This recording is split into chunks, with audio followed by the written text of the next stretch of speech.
Louisiana's new regulations on nitrous oxide, spurred by our series of investigations, are already impacting lives in the state. But as Rob Krieger discovered, across the country, the easy access to nitrous oxide is leaving some at risk.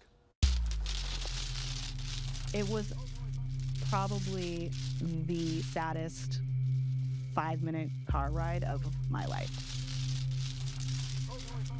The car was filled with canisters. This is just a fraction of the more than 22,000 cartridges of nitrous oxide Holly Hill inhaled in just a 6-month period.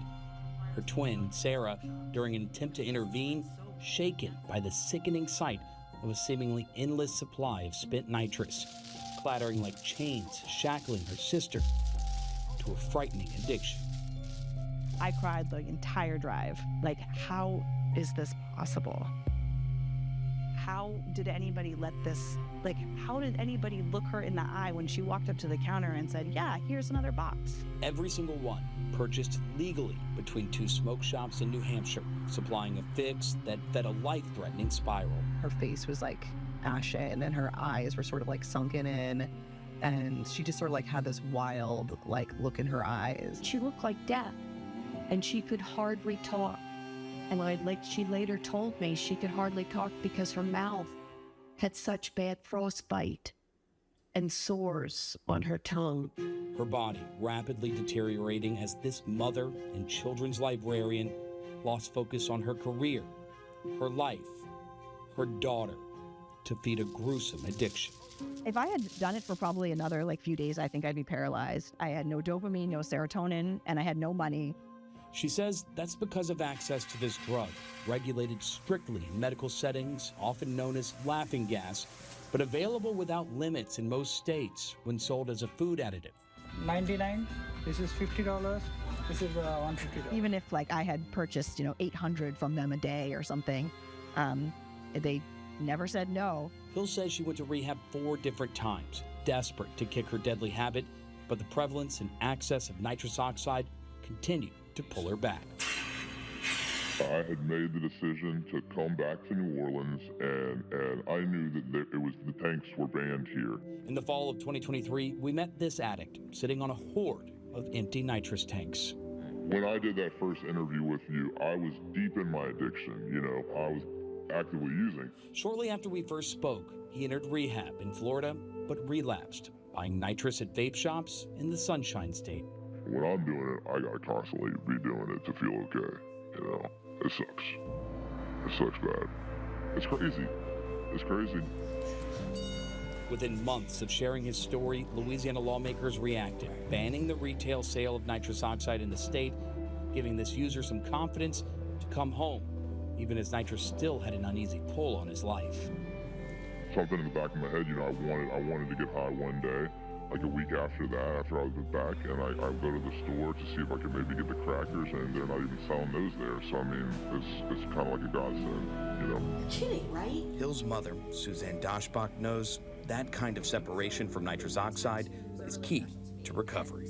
She's coming out of rehab, and it would be anywhere from 2 to 4 weeks, and she's using it again.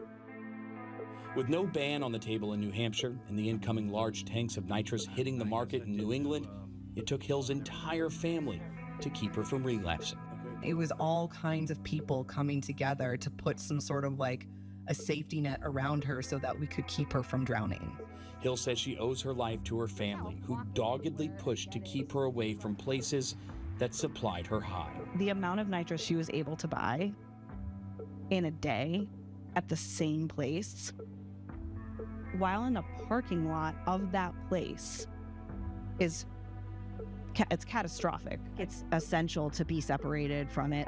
Especially if it's so easily accessible. That was the only way that I was able to really keep myself from falling back into it. She thinks legislation like Louisiana's is a fundamental part of the puzzle to stopping addiction in its tracks, something this man credits his life to.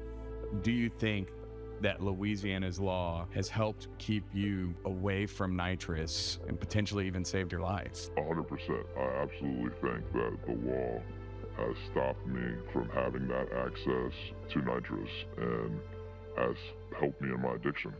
It's that type of testimonial that gives this family some hope that others may not have to endure the pain of watching a sister, a friend, or a child slip away before your eyes. You just want to be able to wrap them up like when they were infants and say, you know, look at, I am taking you